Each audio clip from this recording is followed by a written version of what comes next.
أعوذ بالله من الشيطان الرجيم بسم الله الرحمن الرحيم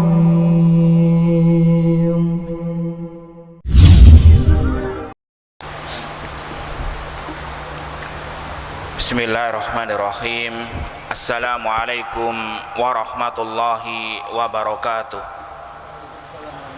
Innal hamdalillah nahmaduhu wa nasta'inuhu wa nastaghfiruh wa na'udzu billahi min sururi anfusina wa min sayyiati a'malina may yahdihillahu fala mudhillalah wa may yudlil fala hadiyalah. Ashhadu an la ilaha illallah wahdahu la syarikalah wa asyhadu anna Muhammadan abduhu wa rasuluh.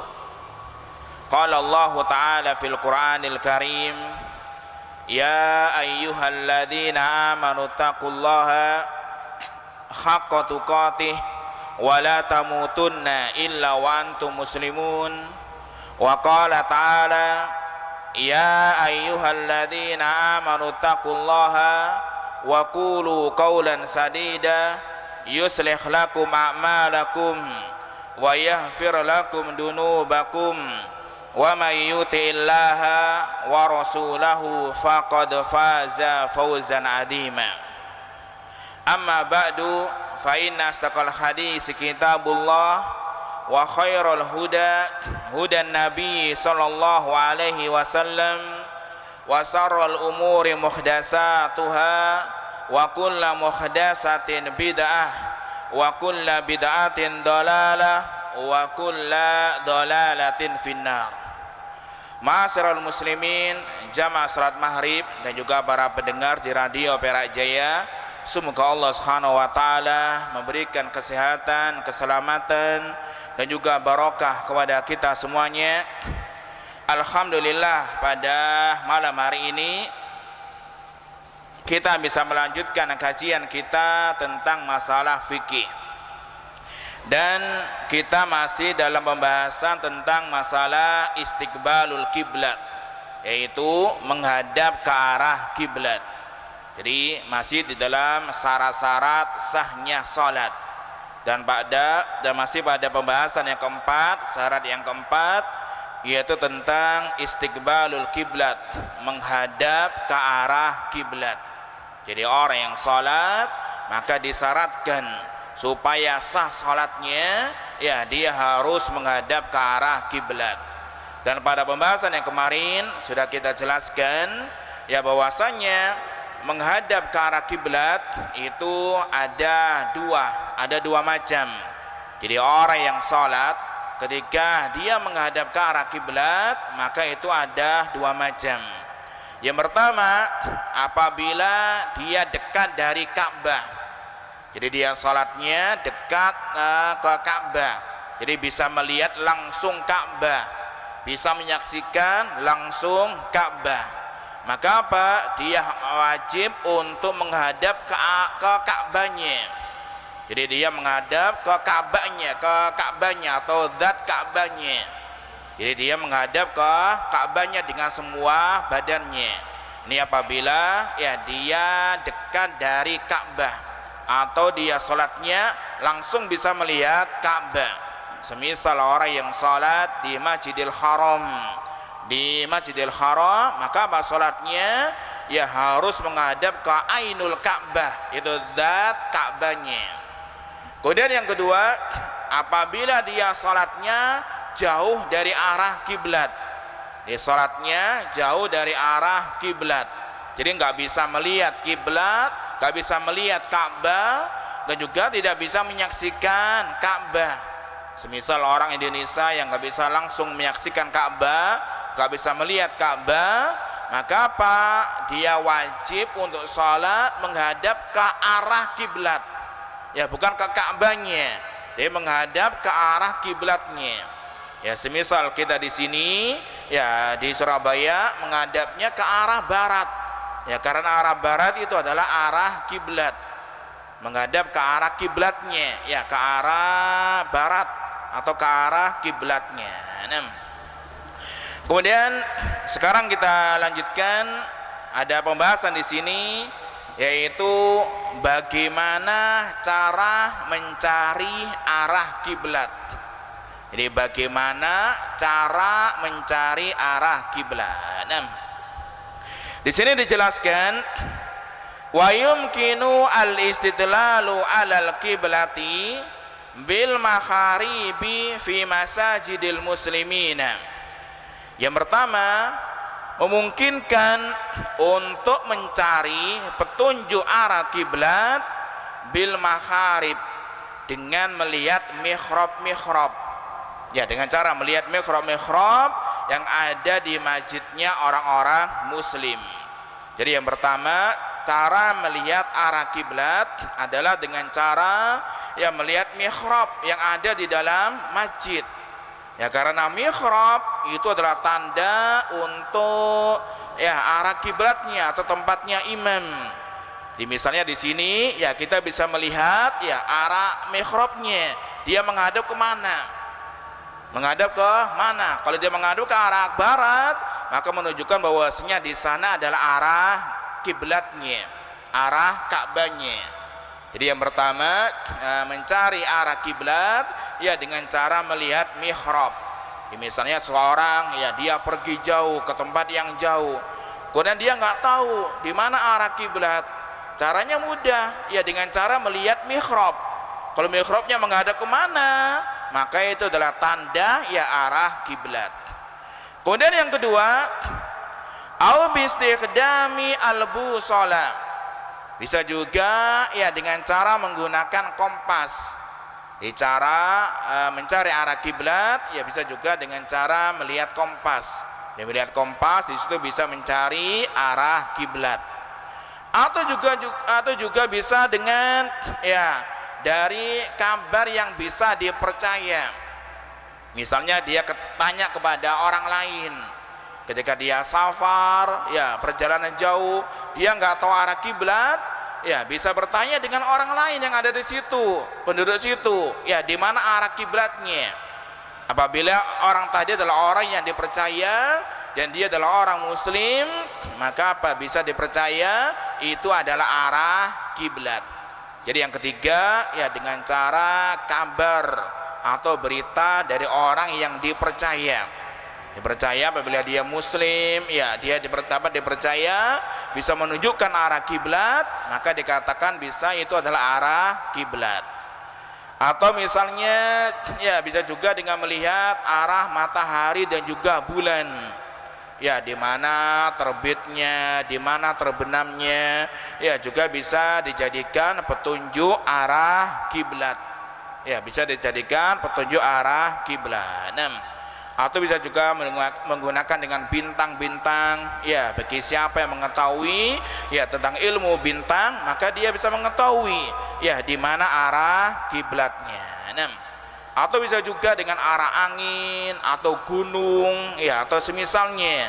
Bagi orang yang tahu gunung itu berada di arah barat misalnya, maka itu adalah tanda juga bahwasanya di sana arah kiblat. Jadi yang penting mencari arah kiblat bisa juga dengan melihat mihrab atau bertanya kepada orang lain, atau dengan alat-alat modern seperti kompas atau semisalnya, maka bisa dijadikan bukti bahwasanya di situ adalah arah kiblat.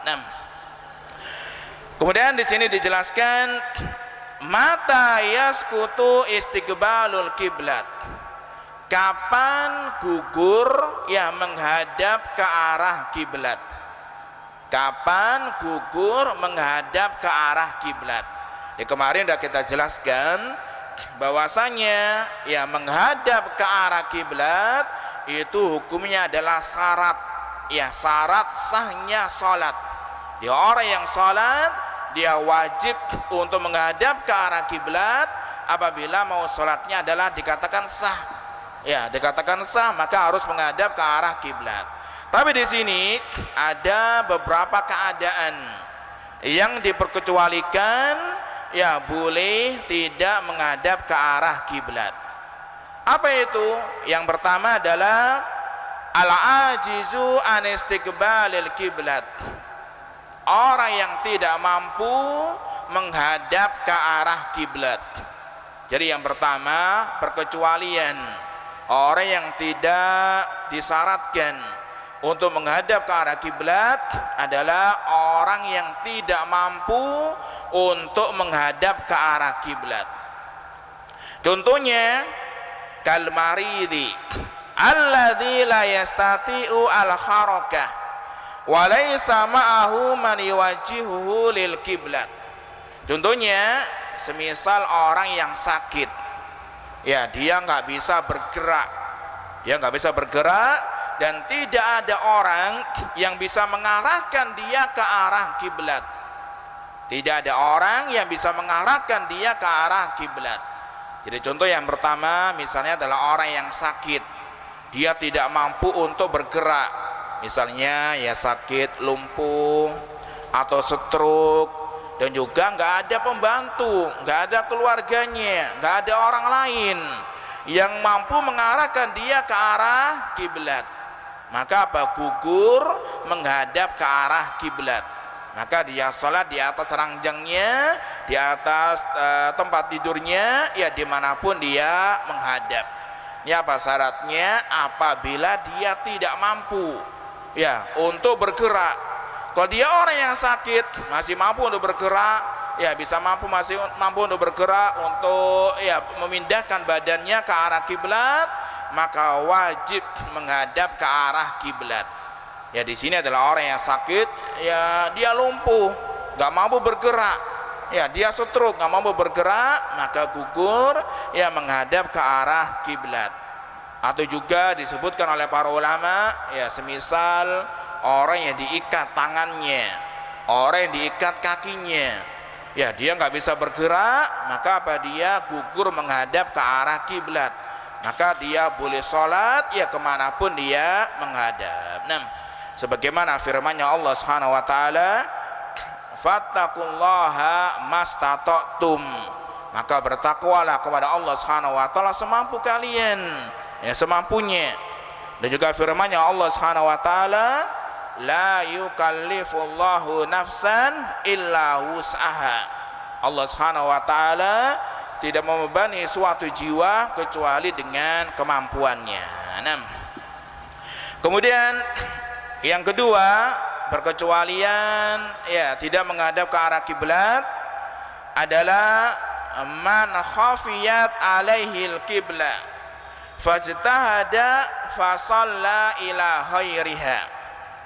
Yang kedua adalah barang siapa yang samar, tidak mengetahui arah kiblat, kemudian dia beristihad, ya dia beristihad, kemudian dia sholat tidak menghadap ke arah kiblat. Jadi yang kedua adalah orang yang samar, yang tidak mengetahui arah kiblat, kemudian dia beristihad, ya ternyata sholatnya ya tidak menghadap ke arah kiblat. Contohnya misalnya ya orang yang berada di hutan, atau orang yang berada di padang pasir, atau orang ketika pada malam hari yang gelap gulita, nggak ada cahaya, yang nggak ada lampu, nggak ada bulan atau yang lain, ya kemudian dia sholat tidak menghadap ke arah kiblat karena nggak tahu, samar baginya, ya dia nggak tahu, dia samar bagi dia mana arah kiblat, ya mana arah kiblat. Ya semisal orang yang ketika dia berada di hutan, ya atau berada di padang pasir, nggak tahu mana arah kiblat, kemudian dia salat ya tidak menghadap ke arah kiblat. Man khafiyat alaihil kiblat wajib alaihi ayyas'ala man yadullahu. Barang siapa yang samar bagi dia arah kiblat, wajib bagi dia supaya bertanya untuk menunjukkan mana arah kiblat. Jadi pertama kali bagi orang yang tidak mengetahui arah kiblat, maka kewajiban dia supaya bertanya dulu. Ya, dia bertanya, ya dia harus mencari dulu ya mana arah kiblat. Dia bertanya kepada orang di situ, atau dia berusaha untuk mencari mana arah kiblat. Fa illam yajid, kalau dia nggak menemui orang lain, mau bertanya nggak ada orang, istihada fi takhdidiha, maka dia beristihad untuk menentukan arah kiblat. Ya, seorang apabila dia nggak tahu mana arah kiblat, yang pertama kali dia harus bertanya. Kalau nggak ada orang yang ditanya, maka apa? Dia harus beristihad. Dia beristihad, dia bersungguh-sungguh mencari arah kiblat. Kemudian dia menentukan yang mana arah kiblatnya. Fa in istahada wa shalla summa tabayyana khata'uhu asna as-salati. Apabila dia sudah beristihad, sudah bersungguh-sungguh untuk mencari arah kiblat, kemudian dia salat, ternyata salah arah kiblatnya di tengah-tengah salat. Ya, misalnya ketika dia di hutan, dia mencari arah kiblat, ya di mana, kemudian dia menentukan, oh di sana arah kiblatnya. Kemudian di tengah-tengah salat dia ternyata salah, ada kesalahan arah kiblat karena diberitahu oleh orang bahwasanya salah arah kiblatnya. Ya, diberitahu oleh orang bahwasanya dia salah arah kiblatnya. Bagaimana kewajiban dia? Wajib alaihi ayyastadira ilaiha fi salati, maka wajib bagi dia supaya berputar ya ke arah kiblatnya ketika dia sholat, ya ketika dia sholat. Jadi kalau ternyata di tengah-tengah sholatnya dia salah, dia keliru arah kiblatnya dan diberitahu oleh orang lain, maka apa? Dia wajib berputar. Misalnya apabila dia salatnya ke arah timur, maka wajib berputar ke arah barat, ya di tengah-tengah salatnya, dan tidak usah untuk membatalkan salatnya, dan juga tidak usah untuk mengulangi lagi dari awal. Ya, sebagaimana dalam hadisnya Ibnu Umar yang telah lalu, ya ketika para sahabat radhiyallahu anhum ya salat di Madinah, salat menghadap ke Baitul Maqdis. Salat menghadap ke Baitul Maqdis. Ketika di tengah-tengah salat diberitahu oleh para sahabat yang lain bahwasanya turun ayat disuruh menghadap ke arah Ka'bah, ke arah kiblat. Kemudian para sahabat berputar dari Baitul Maqdis ya menuju ke arah kiblat. Dan para sahabat tidak membatalkan salatnya. Jadi kalau dia ternyata salahnya di tengah-tengah salat, maka wajib berputar yang menuju ke arah kiblat. Kemudian wa idza tabayyana khata'uhu ba'da farahihi minas salati fa salatuhu sahihatun wa la i'adata alaihi ala rajih. Ini yang kedua. Apabila ketahuan kesalahannya itu selesai dari salat, maka salatnya adalah sah dan tidak usah untuk mengulangi lagi salatnya menurut pendapat yang lebih kuat. Jadi apabila ketahuan kesalahannya itu di akhir salat, setelah salam baru diberitahu oleh orang bahwasanya salah arah kiblatnya, maka apa? Salatnya adalah sahih, salatnya adalah sah dan tidak usah untuk mengulangi lagi salatnya. Jadi di sini ada dua macam. Apabila salah ya arah kiblat, maka ada dua. Yang pertama, apabila ketahuan salahnya itu di tengah-tengah salat, maka apa? Wajib untuk berputar ke arah kiblat. Yang kedua, apabila ketahuan kesalahannya itu setelah selesai dari salat, setelah selesai dari salat, setelah salam baru tahu bahwasanya salah arah kiblatnya, maka apa? Salatnya adalah sahih, ya salatnya adalah sah dan tidak usah untuk mengulangi lagi salatnya. Mana dalilnya?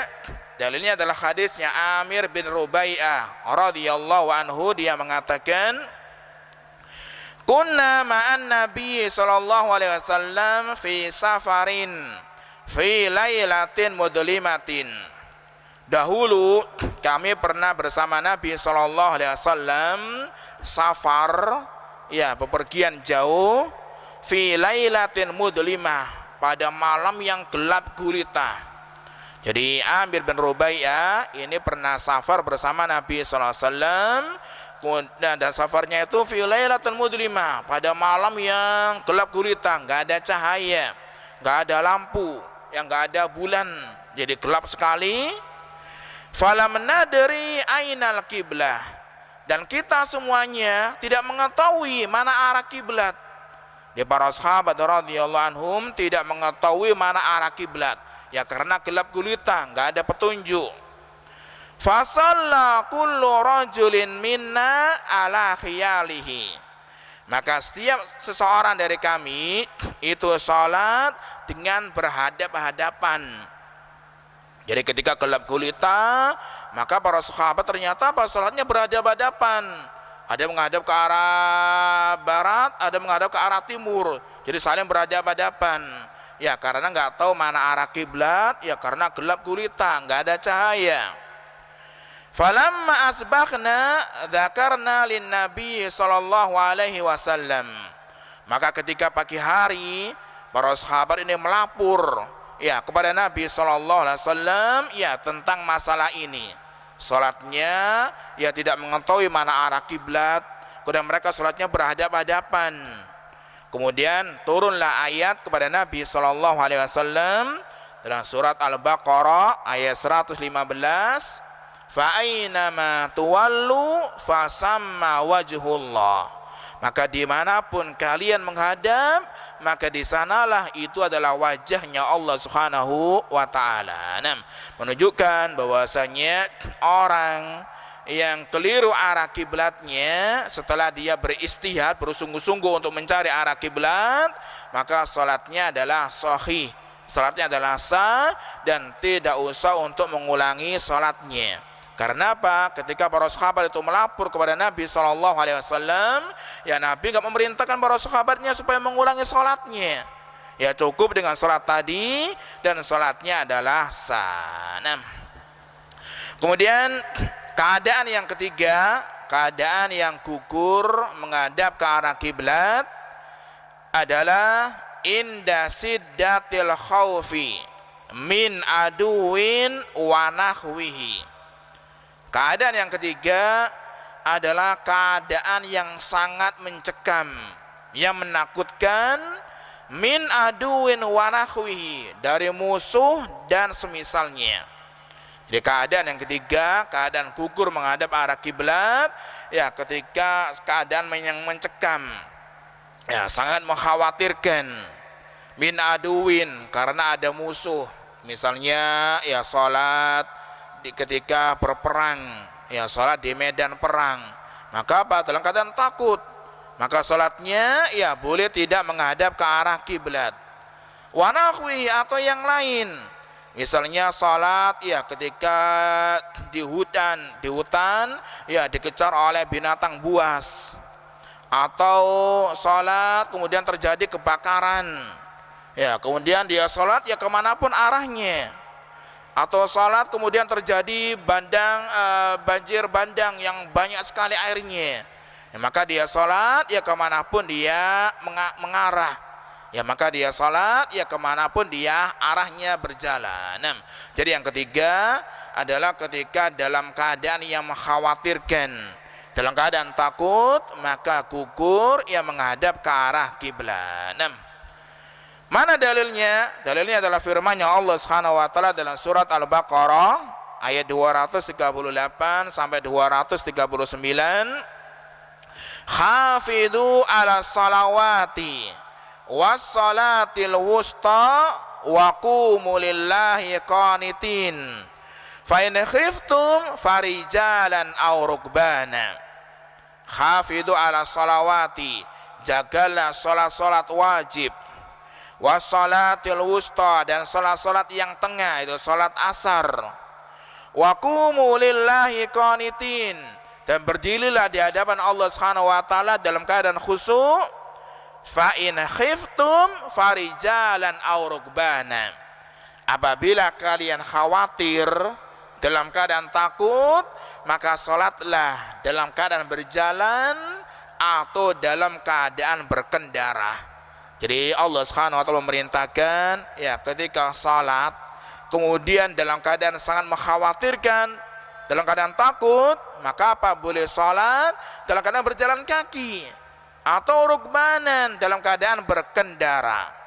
Dan sholat dengan berjalan kaki, dengan cara berlari, ya dengan cara naik kendaraan, maka apa? Enggak mungkin menghadap ke arah kiblat. Ya, tidak mungkin menghadap ke arah kiblat. Ya, pasti dia lari kemanapun itu jalannya atau arahnya. Misalnya ketika berperang, atau ketika dia sholat kejar hewan, maka enggak mungkin menghadap ke arah kiblat. Maka sholatnya ya dimanapun dia menghadap. Nah, ini menunjukkan ayyuhal ikhwah bahwasanya ya sholat itu tetap diwajibkan walaupun dalam keadaan yang sangat mengkhawatirkan. Di sholat itu apa? Tidak akan gugur, tidak akan hilang, ya walaupun dalam keadaan yang sangat menakutkan. Ketika perang pun maka apa? Diwajibkan untuk sholat. Nah, dan juga dalam hadis, dalam ayat ini ya menunjukkan bahwasanya ya kita harus perhatian dengan waktu sholat. Perhatian dengan waktu sholat itu lebih utama daripada menghadap ke arah kiblat. Ya kalau sudah waktunya sholat, maka apa? Kita harus sholat menghadap ke arah kiblat atau tidak menghadap ke arah kiblat. Apabila ada udzur, ya tidak mampu menghadap ke arah kiblat. Kemudian dalil yang kedua, yaitu hadis Ibnu Umar radhiyallahu anhu fi salatil khauf, ketika salat khauf, ya salat ketika perang. Fa in kana khaufuhu asaddu min dalika sallu ala aqdamihim aw rukbanan mustaqbilil qibla aw ghairu mustaqbiliha. Apabila salat ketika sangat mencekam atau ketika sangat menakutkan, maka salatlah dengan cara berjalan kaki atau dengan naik kendaraan. Mustaqbilil qibla, menghadap ke arah kiblat, au ghairi mustaqbiliha, atau tidak menghadap ke arah kiblat. Jadi orang yang dalam keadaan takut maka apa? Gugur untuk tidak menghadap ke arah kiblat. Kemudian yang keempat, keadaan yang gugur menghadap ke arah kiblat, dia adalah fi salatin nafilati liraqibi fi safar, yaitu pada salat sunnah bagi orang yang berkendara ketika safar. Jadi yang keempat, di antara perkecualian atau keadaan-keadaan yang gugur menghadap ke arah kiblat adalah apa? Salat sunnah di atas kendaraan ketika safar. Jadi orang yang salat sunnah di atas kendaraan ketika safar, maka apa? Gugur menghadap ke arah kiblat. Misalnya salat witir, salat sunnah, salat witir, salat malam, atau salat duha, atau salat sunnah wudu, itu apa? Boleh di atas kendaraan dan tidak wajib menghadap ke arah kiblat. Ini apabila salat sunnah. Jadi salat sunnah di atas kendaraan, maka gugur ya menghadap ke arah kiblat ketika dia safar, ketika berada di perjalanan. Fayajuzu lil musafiri ayusalliya an-nafilata wa huwa raqibun wa huwa raqibu dabatihi as-sayyara aw at-ta'ira aw as-safina wa la yalzamuhu istiqbalul qiblah in ta'addara alaihi. Maka boleh bagi orang yang musafir untuk salat sunnah dan dia mengendarai kendaraan, naik mobil, ada naik pesawat, atau mengendarai kapal, atau ya naik bis, atau naik unta, atau naik kuda pada zaman dahulu, dan tidak wajib bagi dia untuk menghadap ke arah kiblat apabila dia ada udzur, tidak memungkinkan ia menghadap ke arah kiblat. Jadi boleh bagi orang yang musafir salat sunnah. Ya, salat sunnah bukan salat wajib. Salat sunnah di atas kendaraan, ya misalnya di atas mobil atau yang lainnya, maka apa? Tidak wajib bagi dia menghadap ke arah kiblat apabila tidak memungkinkan untuk menghadap ke arah kiblat. Misalnya mobilnya mengarah ke arah membelakangi kiblat, ke arah timur kalau kita, maka apa ya, tidak wajib menghadap ke arah kiblat karena nggak memungkinkan. Kecuali kalau naik kapal, ya, naik kapal kemudian di atas kapalnya ada masjidnya, ada musholanya dan bisa menghadap ke arah kiblat, maka wajib menghadap ke arah kiblat. Tapi kalau tidak memungkinkan, misalnya naik kereta atau naik bis atau naik unta, naik kuda yang tidak memungkinkan menghadap ke arah kiblat ketika sholat sunnah, maka gugur yang menghadap ke arah kiblat. Nah, dalilnya dari Ibnu Umar radhiyallahu anhu, kana yusalli ala dabatihi minal laili wa huwa musafirun. Dari sahabat Ibnu Umar radhiyallahu anhu, ya, dia salat di atas kendaraannya salat malam dan dia itu safar. Ma yubali khaisu ma kana wajhuhu. Dan Ibnu Umar ini tidak peduli ya di mana arah kendaraannya itu melaju. Ya, dia tidak peduli mana arah kiblatnya, yang penting ya dia salat di atas kendaraan dan menghadap di mana kendaraannya itu berjalan. Dan ini juga dilakukan oleh Nabi SAW. Ya, ketika Nabi SAW salat sunnah, salat di atas kendaraan, maka apa, Nabi menghadap di mana kendaraannya itu berjalan. Wa yutiru alaiha, dan Nabi SAW salat witir di atas kendaraan. Hayra annahu la yusalli alaiha al-maktubah, dan Nabi tidak salat wajib di atas kendaraan. Jadi yang boleh salat di atas kendaraan adalah salat sunnah. Kalau sholat wajib, maka wajib turun dari kendaraannya dan sholat di bawah, ya tidak boleh naik di atas kendaraan.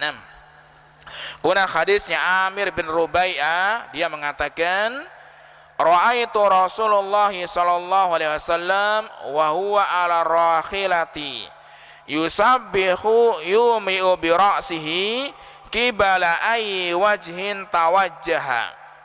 Saya pernah melihat Nabi SAW itu salat sunnah di atas kendaraan, dan Nabi itu menundukkan kepalanya ketika mau ruku, ketika sujud, dan menghadap di mana kendaraannya itu berjalan. Jadi Nabi SAW pernah salat sunnah di atas kendaraan, tapi ketika ruku dan sujud, ya tidak bisa ruku, nggak bisa sujud, maka dengan cara menganggukkan kepalanya. Kalau ruku maka menganggukkan lebih dalam sedikit, kalau sujud ya lebih ke bawah sedikit, untuk membedakan mana rukuknya, mana sujudnya, dan tidak usah untuk berdiri karena tidak memungkinkan ya salat berdiri di atas kendaraan, kecuali kalau salat di atas kapal yang ada musholahnya, ya itu maka ya wajib berdiri. Kalau nggak mampu, ya boleh sholat dengan duduk. Walam yakun Rasulullah SAW yasna'u dzalika fi salatil maktubah. Dan Nabi SAW tidak pernah melakukan hal itu dalam sholat wajib. Jadi Nabi SAW nggak pernah sholat wajib ya di atas kendaraan. Nabi SAW sholat di atas kendaraan itu adalah sholat sunnah saja, ya bukan sholat wajib. Nah, kalau ada orang bertanya, boleh nggak sholat wajib di atas kendaraan? Ya hukum asalnya apa? Tidak boleh. Menurut ya jumhur para ulama, ya tidak boleh sholat wajib di atas kendaraan, kecuali kalau ada udzur. Ya, kecuali kalau ada udzur, ya tidak memungkinkan untuk turun. Tidak memungkinkan untuk turun, maka apa? Boleh salat di atas kendaraan. Misalnya apa? Salat wajib di atas kendaraan. Misalnya ketika di atas pesawat, nggak memungkinkan untuk turun, maka apa? Boleh salat di atas kendaraan, atau di atas pesawat, atau salat di atas kapal. Salat wajib di atas kapal, maka boleh, karena nggak memungkinkan untuk turun. Atau sholat wajib ya di atas bis, di atas mobil umum, karena kalau turun misalnya khawatir ketinggalan, ya ketinggalan jadwalnya, ketinggalan bisnya, atau kalau turun ya memadaratkan dia, hilang barangnya, hilang tasnya atau semisalnya, maka apa? Boleh ya salat di atas kendaraan. Salat wajib ya di atas kendaraan. Tapi aslinya salat wajib itu harus turun. Ya, kecuali kalau ada udzur. Kalau ada udzur, maka diperbolehkan salat wajib di atas kendaraan. Kemudian ketika salat wajib di atas kendaraan ketika ada udzur, apakah wajib menghadap ke arah kiblat? Naam. Iya, hukumnya wajib menghadap ke arah kiblat. Ya, kecuali kalau tidak mampu, ada udzur. Kalau tidak mampu menghadap ke arah kiblat, maka apa? Boleh ya atau gugur tidak menghadap ke arah kiblat. Misalnya naik bis. Salat wajib naik di atas bis atau di atas mobil dalam keadaan darurat, nggak bisa turun. Kemudian dan nggak mungkin untuk menghadap ke arah kiblat karena bisnya mengarah membelakangi arah kiblat, dan nggak mungkin untuk merubah kursinya menghadap ke arah kiblat atau yang lain, maka apa? Gugur ya menghadap ke arah kiblat. Ya, gugur menghadap ke arah kiblat. Jadi kalau tidak memungkinkan untuk menghadap ke arah kiblat ketika salat wajib, maka sama ya gugur untuk menghadap ke arah kiblat. Tapi kalau bisa ya tetap wajib untuk menghadap ke arah kiblat apabila itu salat wajib. Kalau salat sunnah, maka apa? Boleh untuk tidak menghadap ke arah kiblat apabila inta'adzar alaihi, apabila tidak memungkinkan untuk menghadap ke arah kiblat. Baik, ada yang bertanya?